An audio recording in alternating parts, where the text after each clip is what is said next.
Stephanie Cooper. Thank you for tuning in to the Meaning of Everything podcast, where we attempt to gain the deepest understanding possible of who we are, why we are the way we are, and what we're up to here on planet Earth. Today is episode number 16X, and in it, I am going to give a brief little overview of identity, by which I mean how important is it to us to be who we are. We have often been called Generation Me. So I'm going to discuss the history that gives rise to these kinds of concepts and why it's so human to be obsessed with getting likes, with getting the little hearts on Instagram. Do we call those likes? All that sort of stuff. Why is it so human to be obsessed with painting a picture of who we are? That's a real thing. And it's very important because the conversation that we had last week, a few days ago, with Professor Christopher Driscoll in episode number 16, we talked a lot about how the way that we construct our own identities affects the way that we treat other people.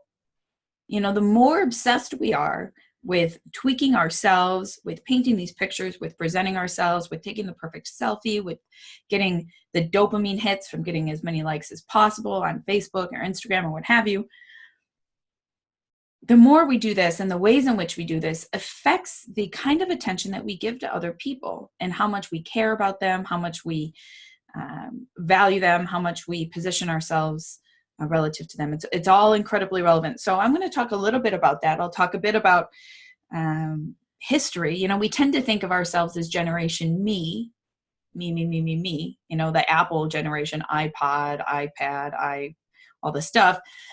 We tend to think of ourselves as very selfish in that way, but it's kind of everywhere, or at least it has been in the history of Western thought. So I'll elevate some pieces of that and talk about today and humanity. A few things before jumping into a little bit more of that content. So I have a winner for us for the podcast drawing. Y'all know that I pick somebody once a week to receive a free book, a copy of a book that I have in my library. And the reason I do that is because they were somebody who left a review for this podcast. And I was super grateful because reviews are super important. And if you would leave one for me, I would really appreciate it.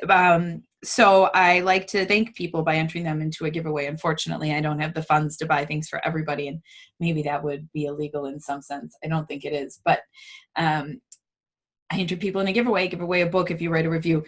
The winner this week, her name is Patricia Varner. Very excited. I've already sent her an email. She gets to choose from any number of several books that I have listed on my website at stephanierupert.com/book giveaway. And I say this in many episodes, so you don't need to hear it a million times.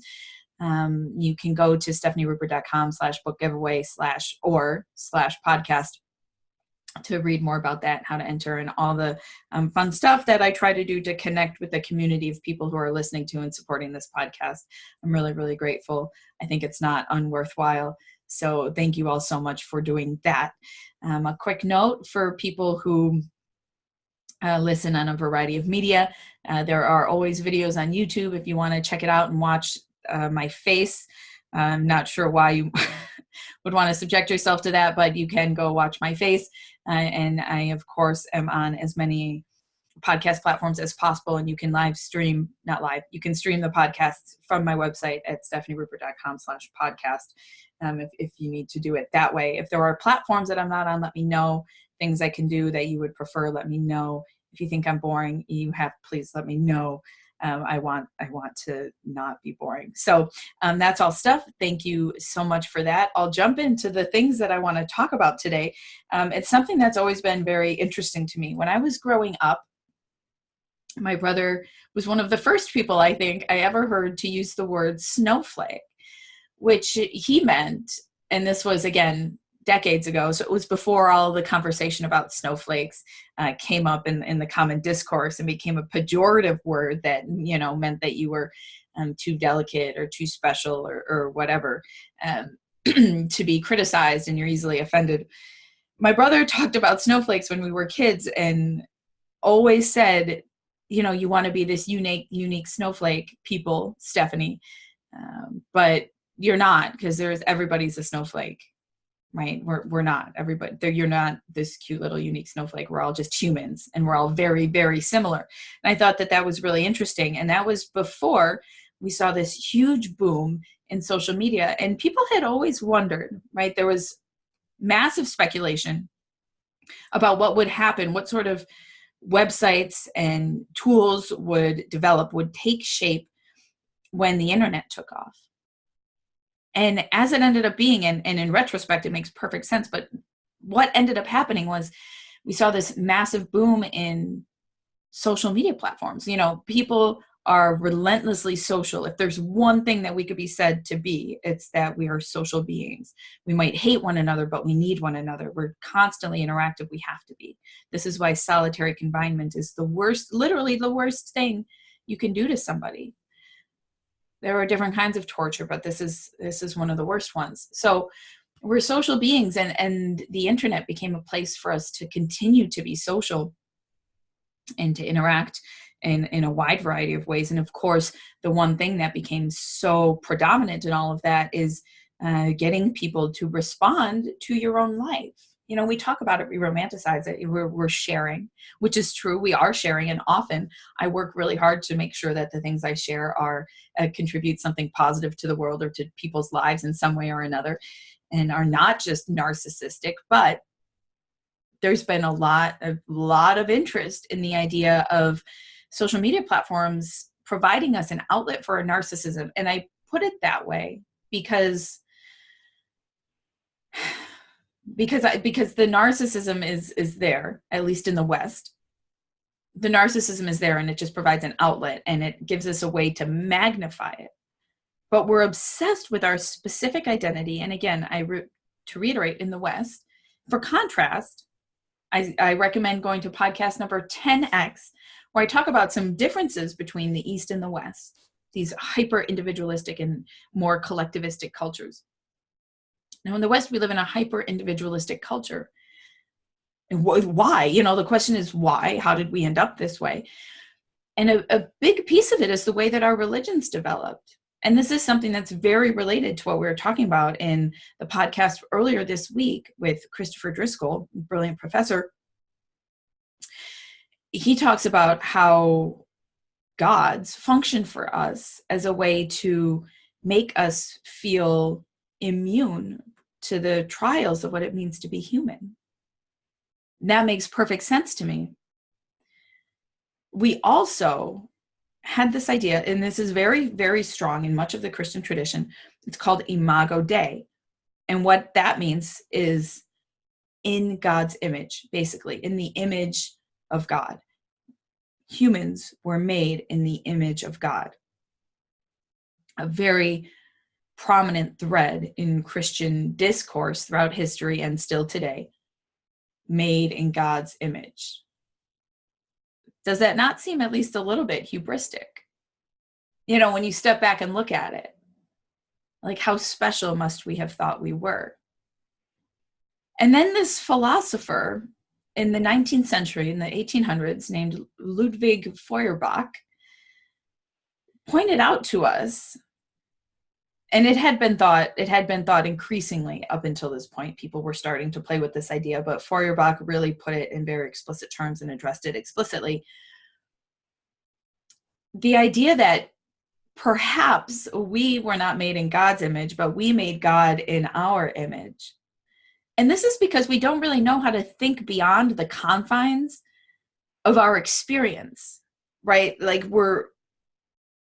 our worlds are large, but nowhere near as vast as obviously the entirety of the cosmos and the many different ways that the world can be perceived and conceived.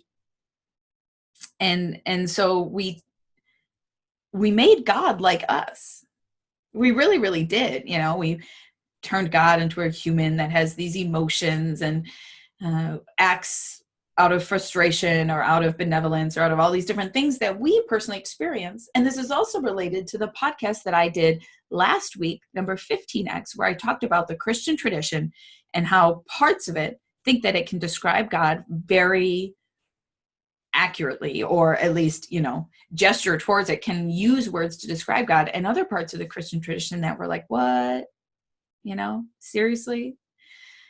Which is very fascinating. In this position of being like, what? Which I called apophatic, which means basically more about living into mystery or negativity, not being able to say anything. And I mean negative in terms of not being able to say anything about God directly. This tradition is, in a sense, humble. But we made God in our image, or we assumed that we were made in God's image. And throughout Western history, developed these ideas of religion that became about our personal belief, that became about our personal relationship with this God in whose image we were made. I was made. I say prayers. God maybe talks to me, depending on the branch of Christianity I'm in. All this different stuff. And this gives rise, in part, and there are other factors certainly, but this is something that helps give rise to this ethos in the West of being highly individualistic. And of course, we have the massive political and economic forces at play, capitalism and the invisible hand of the market. And it all sort of coalesces into this hyper individualistic space. And we are therefore obsessed with us as individuals. Now, humans throughout history, and I hate to make such an enormous blanket statement like this, but this highly individualistic position is slightly outside the norm. Humans do in other parts of the world, and have often throughout history, been much more collectivist in the sense of being just more intertwined in terms of experience, thinking about other people while you think of yourself. There's this idea of Ubuntu, right? I am as we are, as you are. And we end up in this moment where we're very individual, and all of the sudden, we are situated with these massive burdens of existential existential anxiety, existential precariousness. Because when we are more collective, we are held together in a space that is easier. We take care of one another. We effectively feel the bonds of our companionship. But when you're alone, the void presses in on you, and you need your answers, and you need your salvation, and you need to save yourself. And therefore, we build these identities. Here's my big conclusion. We build these identities, and we go on Facebook and we build our identities because we want validation for us as individuals. And because the stronger, the more robust a projection we can make of who we are, the more we can defend ourselves against the fact that we are actually nothing as humans, and we will die, and we are extremely limited and precarious. But we can easily fall into these cycles, fall into these traps, fall into these habits of defending ourselves against this precariousness, of trying to build these images that are immortal. And on the internet, we have archives, and you can just scroll and scroll and scroll and see your pictures and this narrative of your life and who you are. And sure, it's all just social. We could be like, oh, it's just social. I'm just sharing with my friends. Check out my cool life story. But there's deeper layers to that. And I actually think that what we're doing when we're on social media platforms is working to defend ourselves against what we fear, or perhaps know to be true deep down inside, which is that we are ultimately limited and frail, and we feel very, very alone. And that's not our fault. We're in this culture. Mother Teresa, who worked, with great poverty around the world and in India, spoke of the poverty of the West as something that was deeply distressing, and in some ways worse than the poverty that she was seeing, because it was so isolated. We are so alone. And so what can we do?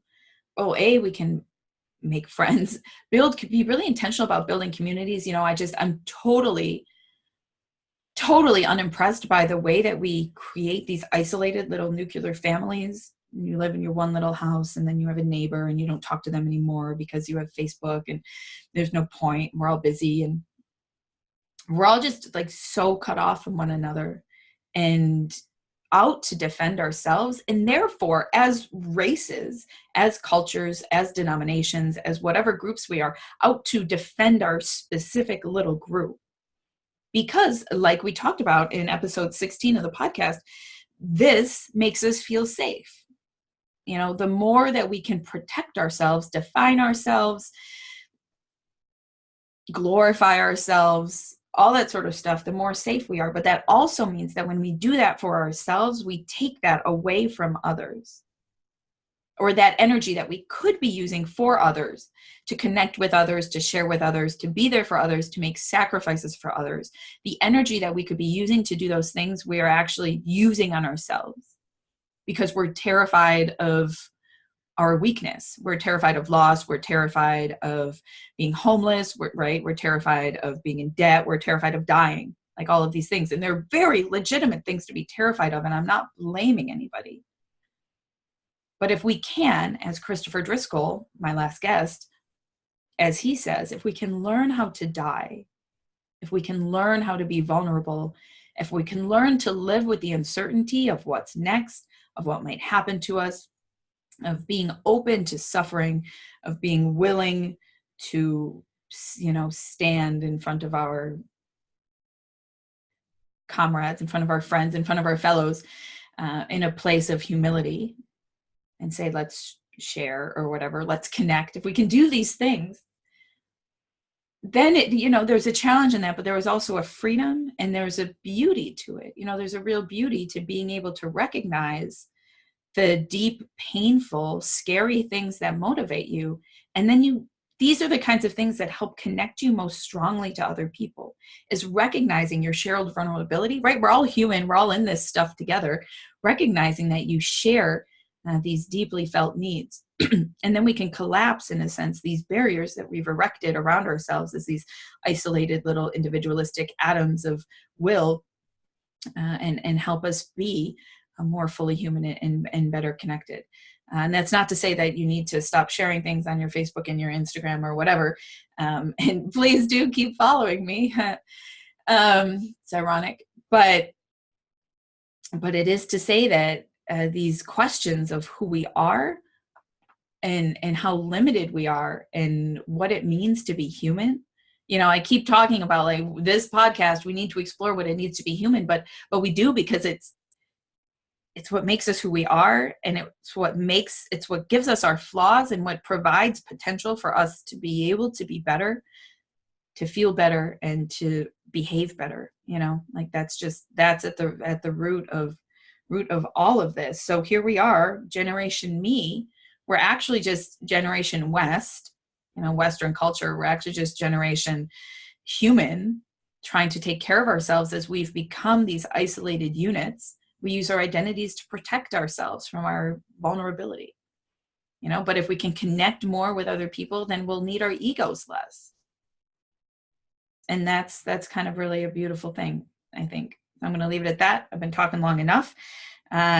This has been episode 16X. If you have any questions, do please drop them, any comments or whatever. Follow the accounts. I'm Stephanie Ruper, STFANI Ruper, on Instagram and Facebook. I would be more than happy to chat about any of these things with you at any point in time.